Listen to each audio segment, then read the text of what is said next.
France Culture, les matins d'été, Quentin l'a fait. Depuis lundi et jusqu'à mercredi, les représentants de plus de 160 pays se sont réunis à Rome pour le sommet des Nations Unies sur les systèmes alimentaires. Ce sommet a lieu une semaine après le retrait de la Russie de l'accord sur l'exportation des céréales ukrainiennes et la publication de plusieurs rapports alertant sur la hausse de la faim dans le monde. Alors quels sont les enjeux de ce sommet? La guerre en Ukraine met-elle en danger la sécurité alimentaire mondiale? Pour en parler, je reçois ce matin 3 invités. Mathieu Brun, bonjour. Bonjour.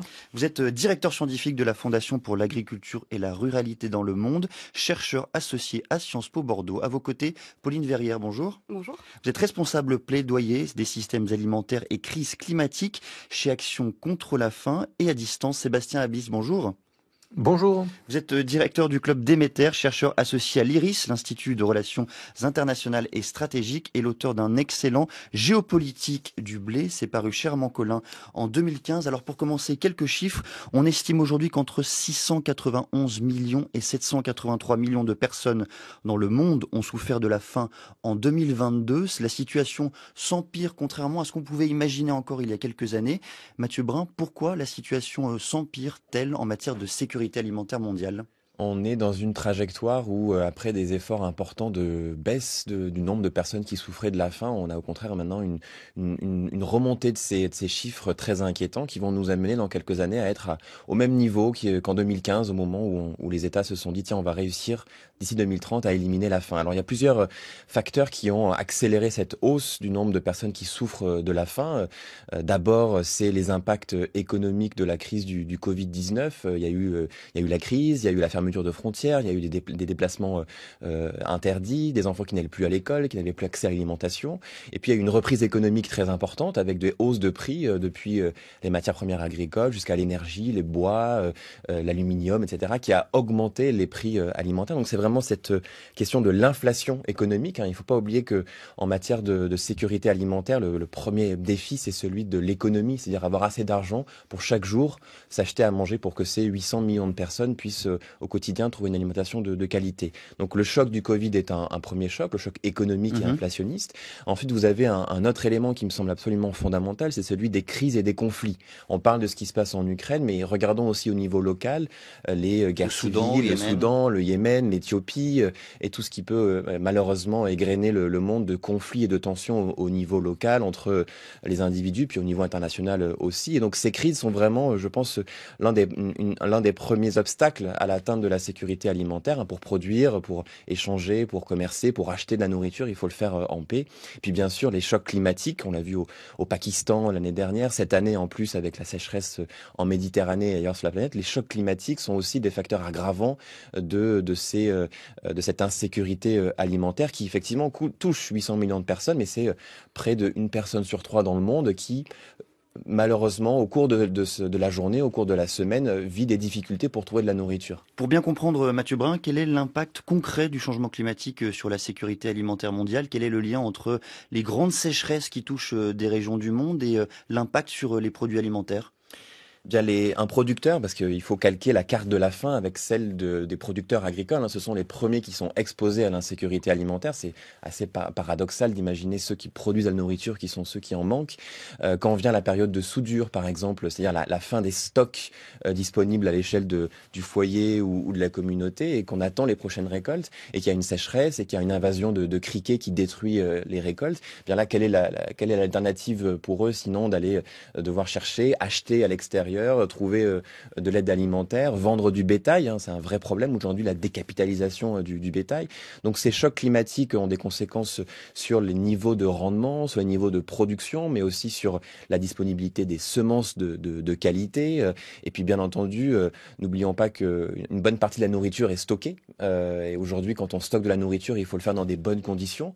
Mais avec la hausse de température dans les pays d'Afrique subsaharienne ou en Égypte ou ailleurs, eh bien ces stocks sont exposés à des ravageurs, à des insectes qui prolifèrent à cause de ce changement climatique. Alors on a évoqué l'impact des conflits sur la sécurité alimentaire mondiale, les dimensions économiques et climatiques également. Quel est l'impact, Pauline Verrière, de la dimension strictement démographique? La population mondiale est de 7,9 milliards de personnes en 2022. On devrait être à 8,6 milliards en 2032. Il faut nourrir plus de monde, nécessairement, ça tend les chaînes de valeur sur de la sécurité alimentaire mondiale?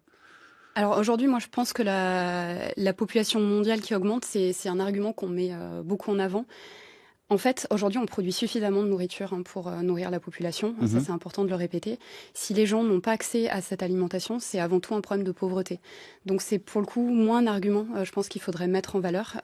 C'est plutôt une question de pauvreté et d'injustice économique à l'échelle planétaire. Donc la sécurité alimentaire mondiale, l'enjeu, c'est d'abord un sujet d'accès plus que d'offre? Oui, c'est ça. Aujourd'hui, on produit suffisamment, mais les gens n'ont pas accès à cette alimentation. Est-ce que vous êtes d'accord avec cette idée, Sébastien Haby? Oui, et ce qui vient d'être dit, j'en souscris pleinement. Et en même temps, c'est tout le problème. C'est-à-dire qu'on peut, comme depuis de très nombreuses années, indiquer qu'on produit assez pour nourrir la planète.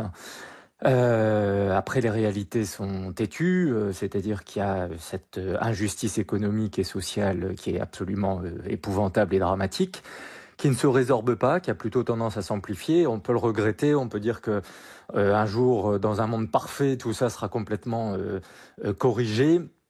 Et malheureusement, on a du mal à aller dans ce sens parce qu'il y a des facteurs géopolitiques, il y a des facteurs structurants comme les changements climatiques. Mathieu Brun en a très bien parlé. Et on ne peut pas faire fi néanmoins de l'équation démographique. C'est-à-dire que votre question, elle est néanmoins juste. Il ne faut pas s'arc-bouter sur la seule dynamique démographique pour dire qu'il faudrait appuyer sur le champignon et produire toujours plus, parce qu'au cours de ce siècle, on sait très bien qu'il va falloir espérer pouvoir produire autant. Et ça, c'est le climat et le contexte général qui nous invite aujourd'hui à peut-être changer de discours, c'est-à-dire que ce siècle dans lequel nous sommes, nous ne savons pas si nous allons pouvoir produire plus. Nous allons peut-être devoir espérer pouvoir produire autant et en parallèle avoir une dynamique démographique à suivre parce qu'on gagne encore de la population dans la période dans laquelle nous nous situons aujourd'hui. Je rappelle quand même accessoirement qu'un pays comme l'Inde, qui est devenu le pays le plus peuplé du monde, l'Inde a gagné 370 millions d'habitants en 20 ans. En 20 ans, c'est-à-dire que quasiment la population de l'Union européenne, en 20 ans en plus à nourrir quand vous êtes sur le seul cas de l'Inde. Donc vous ne pouvez pas dire à l'Inde non, l'agriculture, il ne faut pas essayer d'en avoir davantage, et non, la sécurité alimentaire, c'est pas un sujet prioritaire. Donc on voit bien que il y a à la fois ce moteur démographique qui reste prégnant dans le raisonnement stratégique, les politiques publiques, l'innovation qu'il faut aller chercher. Il y a l'équation climatique qui complexifie encore plus la recherche de sécurité alimentaire. Et en miroir, en creux de tout ça, il y a ce que Pauline indique et qui est terrible, c'est que vous avez autour de l'accès à l'alimentation, qui est pourtant un droit de l'homme, des inégalités et des violences sociales, mais sans commune mesure avec les autres. Et tout ça se fait dans une indifférence souvent générale, parce que dans nos pays très confortables européens, puisque nous n'avons pas de grands soucis de sécurité alimentaire, on a des problèmes de précarité et d'accessibilité pour une population faible, certes, mais grosso modo, la nourriture est présente, on peut y accéder, il y a des filets sociaux. Nous avons tendance à nous rappeler que l'agriculture et la question de l'insécurité alimentaire est un sujet que quand il y a des crises ou des chocs de prix. Ben non, il y a une grande partie du monde qui vit permanence dans cet inconfort, dans cette crise alimentaire, et c'est important d'en parler ce matin. Mathieu Brun, dans ce débat là qu'on entend bien et qu'on voit se dessiner entre allocation des ressources d'un côté, quantité produite de l'autre, est-ce qu'on sera en mesure en 2032 de nourrir 8,6 milliards de personnes du point de vue justement des quantités? Alors, c'est un chiffre assez fort d'annoncer ce nombre de populations à l'horizon 2030-2032, au moment où l'agenda du développement durable devrait arriver à son terme, on devrait avoir éradiqué l'extrême pauvreté, avoir éradiqué la faim. On en est très très loin. Les chiffres du dernier rapport des Nations Unies sur la sécurité alimentaire montrent qu'on sera à peu près au même niveau en valeur absolue, à peu près 800 à 850 millions de personnes qui sont toujours en situation d'insécurité alimentaire. Alors, il y a a des leviers à activer, hein, bien sûr, pour retrouver des solutions, pour répondre à cette crise de l'insécurité alimentaire. N'oublions pas qu'un tiers de la nourriture est gaspillée dans le monde ou perdue. Ça veut dire que chez nous, c'est peut-être plus au niveau de la restauration ou dans nos domiciles, mais dans les pays du Sud, dans les pays d'Afrique subsaharienne et ailleurs, c'est peut-être au niveau du champ, au niveau du stockage, comme je l'ai dit un petit peu plus tôt. Donc là, au moment de la distribution aussi, au parfois. moment de la distribution. Donc là, on a un levier à activer. Bien sûr, il ne faut pas oublier qu'une bonne partie de notre production agricole est utilisée pour nourrir des animaux. Parfois, on imagine que l'agriculteur produit directement ce qui va dans notre assiette. Ça passe dans une chaîne très complexe, ça nourrit des animaux. Ça va aussi parfois dans la production d'énergie, hein, ce qui n'est pas toujours en accord avec les enjeux de sécurité alimentaire. Pour reprendre ce que disait juste avant Pauline Verrière et Sébastien Abyss, effectivement, il y a d'un côté l'offre, d'un côté la demande, mais au-delà de ces fondamentaux, il y a quand même la question géopolitique qui est très forte. On l'a vu ces derniers jours, encore cette nuit, des infrastructures de stockage sont détruites en Ukraine par la Russie. Vladimir Poutine annonce qu'il va pouvoir répondre à la demande africaine en blé. Donc l'arme alimentaire, l'arme de la faim dans un monde où on voudrait de la coopération et de l'entente, reste vraiment, je crois aussi, un facteur très important de cette instabilité alimentaire. On parle beaucoup depuis le début de cette discussion de facteurs strictement conjoncturels, hein, l'inflation, la crise sanitaire, certains conflits locaux et notamment la guerre en Ukraine. Un récent rapport de l'ONU a néanmoins pointé plusieurs décennies de sous-investissement dans les systèmes alimentaires. Pauline Verrière, qu'est-ce que ça signifie quand on sous-investit, quand on n'investit pas assez dans des systèmes alimentaires concrètement ? Alors je vais peut-être détourner un peu la question, mais pour moi aujourd'hui on l'investit pas politiquement aussi cette question. C'est-à-dire que on vient de dresser un constat assez alarmant concernant l'insécurité alimentaire mondiale, mais aujourd'hui on se rend compte qu'il n'y a pas de discussion politique haut niveau, il n'y a pas d'investissement politique de cette question. Il y a un vrai besoin que les États se mettent d'accord, se mettent autour de la table pour discuter de ce sujet. La bonne nouvelle, c'est qu'il existe en fait un espace pour avoir cette discussion. C'est le Comité sur la sécurité alimentaire mondiale, le CSA, qui est basé à Rome. Cet espace, il existe. Nous, on l'appelle de nos voeux parce qu'il est très intéressant. C'est un espace multilatéral. Les États sont là pour discuter ensemble, se mettre d'accord, négocier un certain nombre de choses. Et il en ressort quelque chose de concret. Et la société civile, elle est directement impliquée. Elle est actrice dans ce processus. Contrairement au sommet de l'ONU qui a commencé aujourd'hui et qui s'étend jusqu'à mercredi. Je vais y venir. Il y a cet espace qui existe et qui est très intéressant. Mais aujourd'hui, il est remis en question. Et il est notamment remis en question par ce sommet qui se passe à Rome. Donc c'est l'UNFSS+2. C'est le sommet ONU sur les systèmes alimentaires. Et nous, on est très mécontents de la tenue de ce sommet à plein de niveaux différents. Cette UNFSS+2, en fait, c'est un bilan d'étape d'un premier sommet qui a eu lieu en septembre 2021. Et déjà à l'époque, on était très mécontents et très inquiets par la tournure des choses. En fait, on est dans un glissement au niveau international. On passe d'un espace multilatéral où les États discutent ensemble à des espaces multi-acteurs avec le narratif que tout le monde doit être dans le tour de table, que les entreprises privées, les grands groupes agro-industriels devraient être dans le tour de table. Au même rang que les États et les associations. Et en fait, ils sont dans des discussions, et pas plus tard qu'hier, on a eu des grands groupes qui discutaient, qui étaient dans des panels avec des ministres, avec des chefs d'État. Et pour nous, ça, c'est très problématique, parce que quand ils sont dans ce tour de table, en fait, on ne peut pas avoir des discussions, notamment pour réguler le secteur privé, alors que c'est vraiment un axe majeur pour régler un certain nombre de problèmes. Mathieu Brun, je reviens avec vous sur cette expression. Qu'est-ce que cela signifie, plusieurs décennies de sous-investissement dans les systèmes alimentaires ? Ça veut dire que depuis 20, 30 ans, on a arrêté de faire des politiques agricoles, on a arrêté de faire du soutien. Dans certains pays, j'y reviendrai, on a arrêté de soutenir la production agricole, de soutenir la transformation de l'agriculture en produits alimentaires. Depuis les politiques d'ajustement structurel, je ne vais pas faire un cours d'histoire, on n'aurait pas le temps, mais en fait, on a les États, notamment du Sud, d'Afrique subsaharienne, d'Amérique du Sud ou d'Asie, ont beaucoup moins investi dans leur politique agricole, alors que la PAC, la politique agricole américaine, elle a continué à bien exister de manière assez forte. Et on est dans une situation aujourd'hui où en fait certains ont continué à largement soutenir leur système agricole, parfois peut-être dans des directions problématiques, et puis d'autres n'ont plus du tout investi. Donc on a un écart de compétitivité, un écart de soutien qui est très important. À la Fondation Farm, on a publié un observatoire mondial des soutiens publics à l'agriculture. Et qu'est-ce qu'on regarde? C'est qu'en fait, on voit bien qu'un agriculteur dans les pays riches, type OCDE, États-Unis, France, est 15 fois plus soutenu en moyenne qu'un agriculteur au Sénégal, au Botswana ou dans un autre pays du Sud. Donc ça veut dire qu'on a un écart très important. On a des situations où non seulement les producteurs, mais aussi la transformation agricole, la transformation agroalimentaire, elle n'est pas soutenue à son juste niveau. Dans le monde aujourd'hui, c'est 700 milliards de dollars qui sont dépensés en politique agricole.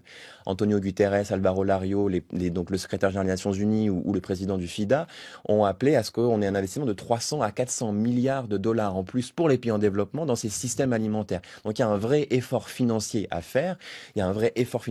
Mais parfois à réorienter les soutiens publics et simplement à les orienter dans les pays du Sud où ils sont quasiment inexistants.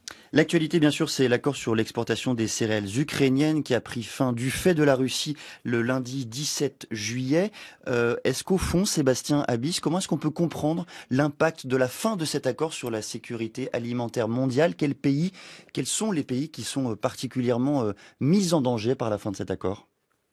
Écoutez, pour bien connaître le dossier depuis le début de l'intensification de l'agression russe en Ukraine le 24 février 2022, il faut comprendre trois choses. C'est que l'Ukraine s'était installée parmi les joueurs principaux du marché mondial des grains, des céréales, et que depuis 1 an et demi, ce pays est fragilisé par l'invasion russe, a une partie de son territoire qui est amputée. Il y a 5 oblasts qui sont sous contrôle russe.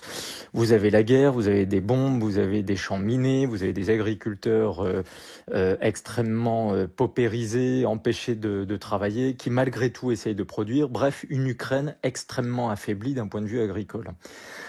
Cette Ukraine affaiblie d'un point de vue agricole, elle est doublement affaiblie, c'est-à-dire à cet impact local s'ajoute un entravement à exporter ces récoltes parce que pendant 6 mois, entre février et août 2022, la Russie a bloqué la mer Noire et on a eu cet accord en août 2022 qui, sous égide onusienne et sous bienveillance turque, a permis, pour la seule fois depuis 500 jours, aux Russes et aux Ukrainiens directement de se mettre d'accord pour que depuis le complexe d'Odessa, le complexe portuaire d'Odessa, des grains ukrainiens prennent le retour et le chemin du marché mondial.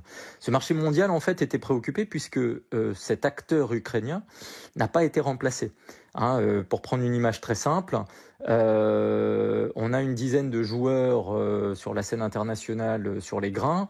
Il n'y a personne sur le banc de touche qui a remplacé le joueur ukrainien qui fait partie des très bons joueurs et qui est très blessé et handicapé depuis 1 an et demi. Il n'y a pas eu de remplacement. Donc en fait, vis-à-vis de la demande, tout à l'heure vous parliez, l'offre de l'autre côté du terrain, elle a été amputée.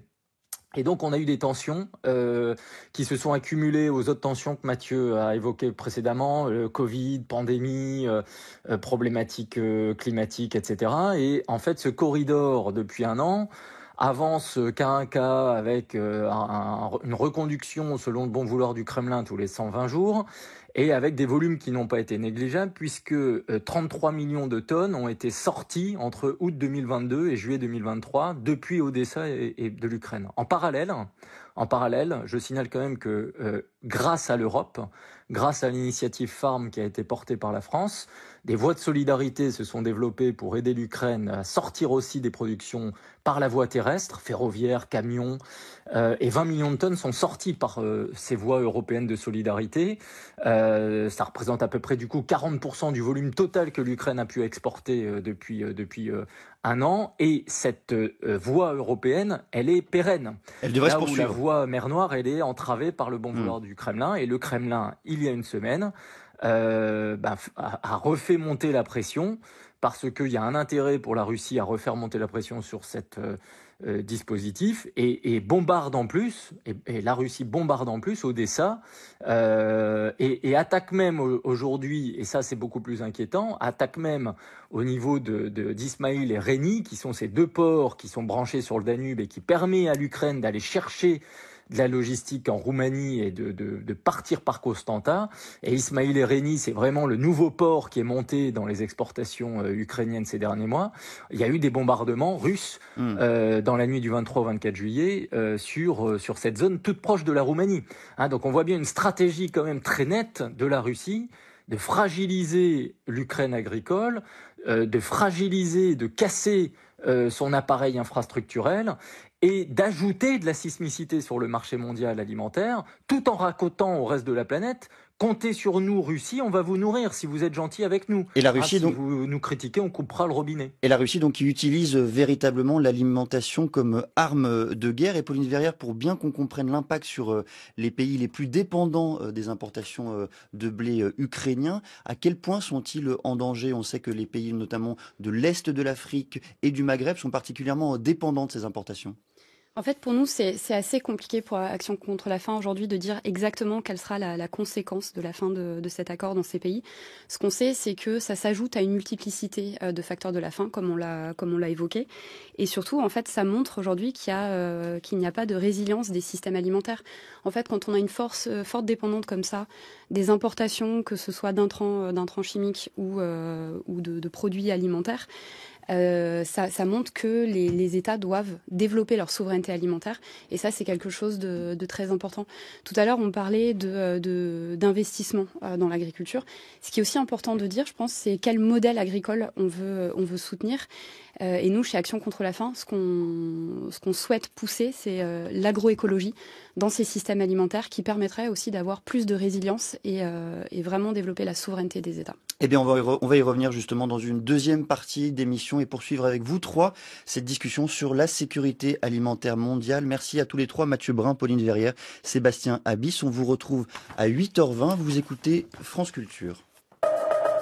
7h, 9h, les matins d'été. Quentin l'a fait. Suite de notre discussion sur la sécurité alimentaire mondiale avec nos trois invités. Mathieu Brun, directeur scientifique de la Fondation pour l'agriculture et la ruralité dans le monde, chercheur associé à Sciences Po Bordeaux. À ses côtés, Pauline Verrière, responsable plaidoyer système alimentaire et crise climatique chez Action contre la faim. Et à distance, Sébastien Habis, directeur du club Déméter, chercheur associé à l'IRIS, l'Institut des relations internationales et stratégiques, auteur de Géopolitique du blé. C'est paru chez Armand Collin en 2015. Et on l'a entendu dans ce journal, l'Inde a mis fin à ses exportations de riz blanc non basmati. Un effet immédiat, a annoncé jeudi 20 juillet le ministère de la Consommation et de l'Alimentation dans un communiqué. Mathieu Brun, quel impact, quels effets de cette décision sur le marché mondial du riz? Et au-delà, est-ce qu'on peut penser que les stratégies des États, des stratégies peut-être plus personnelles qui visent à nourrir leur propre population, desservent fondamentalement le jeu de la sécurité alimentaire mondiale? Dans le contrat social des États, ce qu'on demande avant tout à son gouvernement, c'est d'avoir accès à une alimentation de qualité. C'est peut-être la première des missions que doit remplir un État. Donc tous les pays, que ce soit l'Inde, la Thaïlande, le Sénégal et la France ou l'Union européenne, ont à cœur de garantir la sécurité de leurs approvisionnements alimentaires. On a longtemps confié au marché le fait d'atteindre la sécurité alimentaire en spécialisant les systèmes de production. Moi, je vais produire un peu plus de ça parce que je sais que je pourrais l'exporter et avec l'argent que je reçois, acheter du blé, de l'huile, des draps ou du vin pour reprendre les théories économiques. Sauf qu'aujourd'hui, on arrive à un moment où le système a beaucoup de plomb dans l'aile. Il n'arrive plus à répondre à ces questions parce que certains pays vont plutôt privilégier leur propre souveraineté, mettre des barrières. Dans le journal, votre collègue rappelait que le prix du riz et le prix des brisures de riz a atteint des niveaux très importants, les plus importants depuis près de 12 ans. À l'époque, on avait une crise alimentaire majeure. Donc quand un État comme l'Inde, comme la Thaïlande décide de limiter ses exportations, ça a des effets sur les marchés internationaux. Pourquoi? Parce que je pense aux pays d'Afrique de l'Ouest, par exemple, qui achètent beaucoup de ces brisures de riz, alors qu'on pourrait en produire sur place, ce qui posera la question des politiques agricoles, à la Thaïlande, au Vietnam ou à l'Inde. Et donc ça fait augmenter les prix de l'alimentation, ça fait augmenter les prix des importations, et donc ça crée des vraies difficultés pour les pays. Donc cette notion de souveraineté alimentaire qui est sur toutes les bouches aujourd'hui, qui était plutôt un vocable lié au mouvement altermondialiste, qui questionnait la mondialisation, eh bien cette notion de souveraineté alimentaire, elle revient vraiment au cœur des débats, elle revient au cœur des politiques publiques depuis le Covid, également dans la bouche des leaders européens. Pour autant, j'aimerais juste préciser que on dépeint souvent le continent africain comme ultra dépendant de l'extérieur. Regardons aussi les niveaux de dépendance de la France et de l'Union européenne aux tournesols ukrainiens, aux productions d'Amérique du Sud, de la France aux fruits et aux légumes, etc. Donc, c'est pas simplement un problème du Sud, c'est un problème général. Cet enjeu de garantir des systèmes alimentaires territorialisés qui répondent aussi aux enjeux du changement climatique. Sébastien Abyss, votre avis sur la fin de ces exportations de riz blanc basmati. On rappelle que l'Inde a pris cette décision pour 2 raisons principales. D'abord, lutter contre l'inflation et ensuite nourrir sa propre population. Mais au-delà, quel impact sur le marché mondial de l'alimentation et du riz ? Écoutez, je vais sans doute écrire une géopolitique du riz prochainement. J'ai réécrit géopolitique du blé en 2022 et c'est sorti il y a quelques mois après une première version en 2015. Le riz, en fait, c'est une céréale extrêmement symptomatique des vulnérabilités du système mondial. Mathieu Brun l'a déjà bien décrit. Peu d'acteurs à l'export, des consommations qui explosent, une Afrique qui en consomme de plus en plus et qui pourrait en produire beaucoup plus. D'ailleurs, le Nigeria a de grandes ambitions à ce sujet. Les autorités de ce pays essayent de mobiliser les grandes fortunes de Dangote, l'homme le plus riche d'Afrique, pour que son investissement dans l'agro-industrie se développe. Donc on voit bien que le riz, c'est une céréale dont on parle parfois peu vu d'Europe, mais qui au niveau mondial a un poids absolument certain. Ce que je voudrais quand même indiquer, parce qu'il faut qu'on parle un peu des leviers. Mathieu a parlé du gaspillage qu'il faut réduire, évidemment. Pauline a évoqué la question des pratiques agricoles et de systèmes agroécologiques qui puissent préserver sur le long terme les sols, les ressources, et évidemment avoir une réduction massive de l'empreinte environnementale de l'activité agricole, et pour que on puisse maintenir des systèmes productifs durablement. Et donc il faut préserver les ressources, ça va de soi. Moi je voudrais quand même insister sur 2 points qui me semblent un peu oublié parfois dans l'équation, cette énorme dimension politique. Vous l'évoquez dans votre question sur l'Inde. L'Inde, il y a de l'inflation, il y a des élections à venir, il y a du climat qui change et il y a 1,5 milliard de personnes. L'agriculture, c'est tout, mais c'est d'abord et avant tout de la politique en Inde, comme dans beaucoup de pays dans le monde. Je dis ça parce que on ne dit pas assez que la plupart des pays qui ont aussi des difficultés d'organisation de leur sécurité alimentaire et de leur développement agricole, ce sont des pays qui ne sont pas en très grande forme démocratique ou en très grande forme de gouvernance. Alors, vous allez me dire, il y a des pays qui semblent forts en agriculture, type Russie ou type Brésil, et mon propos pourrait dissonner. Force est de constater quand même qu'il faut un système de confiance collective, qu'il faut de la stabilité politique dans un pays, qu'il faut un climat des affaires favorable, qu'il faut un jeu des acteurs, société civile, entreprises, recherche, pouvoir public, qui se mettent en musique pour essayer d'obtenir un maximum de performance. On peut avoir de la performance agricole ultra dirigée, comme en Russie depuis le Kremlin, pour une minorité qui s'en met plein les poches, mais en plus avec une arsenalisation derrière de cette agriculture vis-à-vis du reste du monde. Et vous pouvez avoir, dans le cas du Brésil, qui est pourtant une grande démocratie, Lula 3 compris, vous avez un système qui, en termes de pratiques agroécologiques, n'est pas fantastique, je vais le dire comme ça, pour peser mes mots. Alors, on voit bien qu'il y a un sujet politique. Je veux juste, Sébastien Abyss, avant de vous laisser évoquer votre second point, votre second levier, faire réagir nos 2 autres invités sur cette dimension politique. Pauline Verrière, est-ce que vous êtes d'accord, au fond, que le sujet est peut-être d'abord et avant tout politique ? Oui, ça c'est évident qu'il y a un vrai besoin, en fait, c'est ce que je disais plus tôt, d'avoir des discussions internationales de politique de haut niveau sur cette question de l'insécurité alimentaire et pour trouver des solutions collectives. En fait, c'est vraiment fondamental.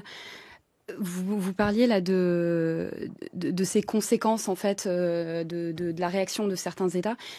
C'est aussi important de voir dans quel pas de temps on s'inscrit. Parce qu'à très court terme, c'est vrai que c'est important d'avoir une solidarité internationale et qu'effectivement, ce genre de réaction d'État peut être très dommageable. Mais à plus long terme, c'est vraiment indispensable de réfléchir à la question des systèmes alimentaires, de la transformation des systèmes alimentaires. et de développer la souveraineté alimentaire des États. En gros, ça veut dire une agriculture locale pour une consommation locale. Et ça, c'est vraiment très important. Et il y a un certain nombre de choses qui peuvent être mises en place, qui peuvent être discutées au niveau international. Et encore une fois, le modèle agricole de cette transformation, il est assez fondamental. Et je le répète, pour nous, c'est l'agroécologie paysanne qui doit être au cœur de cette transformation. Mathieu Brun, sur ce sujet, sur cette dimension politique et sur ce que vient d'évoquer Sébastien Habis. Oui, à la Fondation Farm, on a beaucoup travaillé sur ces sujets et publié aussi sur cette question de la repolitisation des débats et des enjeux agricoles. Comme je vous le disais un petit peu plus tôt, on a fait confiance au marché pour notre alimentation, mais aussi pour notre paracétamol ou pour d'autres éléments du quotidien. On a fait confiance à ce marché qui devait notamment fonctionner et permettre la paix entre toutes et tous.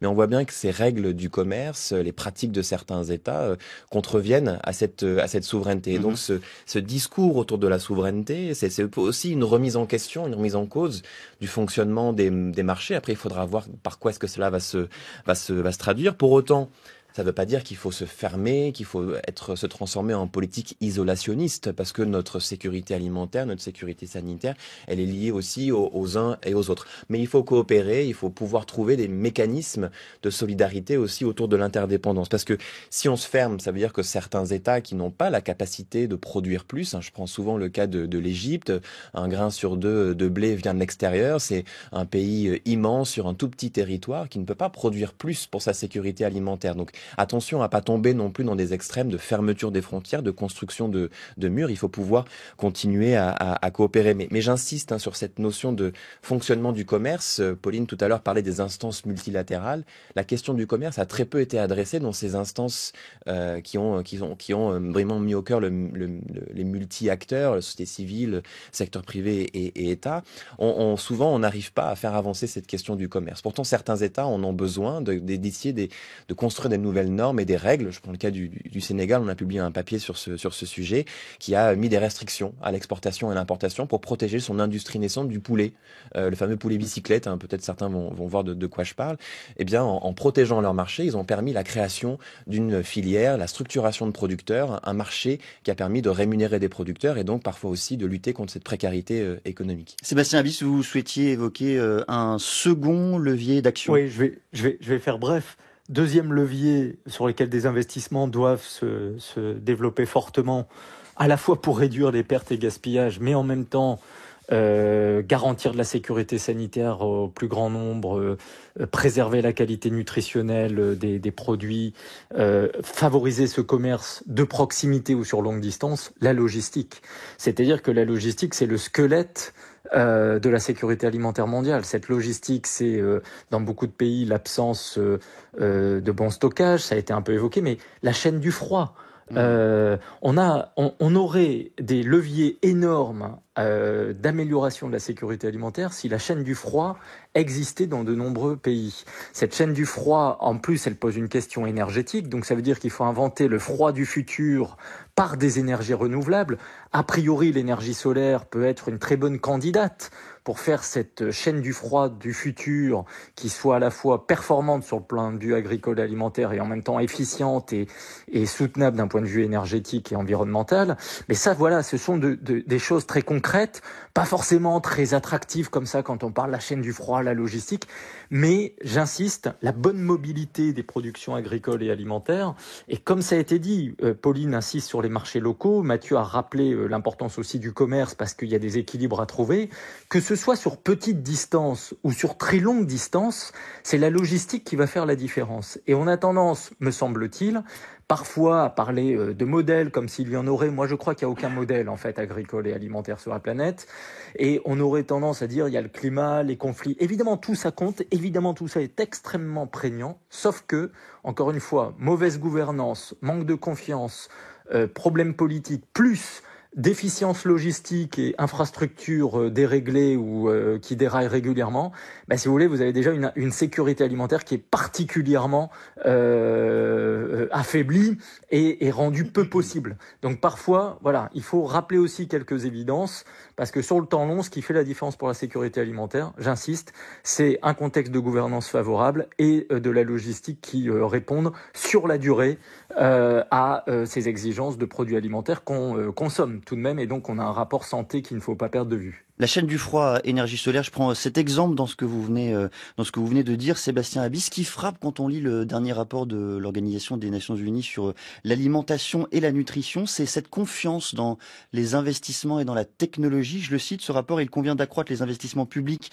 dans la recherche-développement pour mettre au point des technologies et des innovations favorisant la création d'environnements alimentaires plus sains et l'amélioration de la disponibilité et de l'accessibilité économique des aliments nutritifs. Cette confiance générale dans la technologie, est-ce que vous la partagez l'un et l'autre? Qui veut répondre? Mathieu Brun, Pauline Verrière? Pauline Verrière, je vous en prie. Ça, c'est effectivement un narratif qu'on retrouve partout et qu'on retrouve typiquement en ce moment dans le cadre de l'UNFSS+2. Le fait que la technologie, les nouvelles technologies vont pouvoir régler la situation. Est-ce que c'est pas une dépolitisation du débat au fond? C'est une certaine politique, enfin c'est une certaine orientation en fait qui est donnée, et encore une fois c'est pas celle que nous on appelle de nos vœux. C'est aussi un narratif qu'on retrouve dans les discussions agriculture au niveau du climat. Et en fait on va parler agriculture de précision, on va parler nouvelles technologies, innovation. Alors il faut pas se tromper parce que l'agroécologie paysanne c'est une agriculture extrêmement innovante, mais c'est une agriculture qui est accessible en fait, qui est accessible aux paysans. Là où toutes ces techniques en fait, la majorité des paysans ils n'ont pas les moyens d'y avoir accès. Et c'est des nouvelles technologies qui sont très coûteuses à plein de niveaux différents. Elles sont très coûteuses, alors déjà pour y avoir accès, mais elles sont très coûteuses pour l'environnement, elles ont un impact climatique. Et elles rendent les paysans très dépendants d'un système. Donc pour nous, tout ça mis bout à bout, c'est vraiment très problématique. Et donc quand on est critique vis-à-vis de cette UNFSS+2, c'est parce qu'il n'est question que de ça dans les discours, dans les solutions qui sont apportées, alors que rien que dans ce qu'on vient d'évoquer, les différents intervenants autour de cette table, on a évoqué plein de solutions, plein de pistes, en fait, qui ne sont pas du tout de l'ordre de ces innovations technologiques. Donc, il existe d'autres solutions. Et en fait, c'est de ça dont il faudrait discuter. Et c'est de ça dont il faudrait discuter dans le bon espace. Mathieu Brun, cette confiance onusienne dans la technologie, est-ce qu'elle vous anime également? Bon, elle n'est pas qu'à l'ONU, elle n'est pas forcément chez moi. C'est un mot barbare, mais ce technosolutionnisme a ses limites aussi.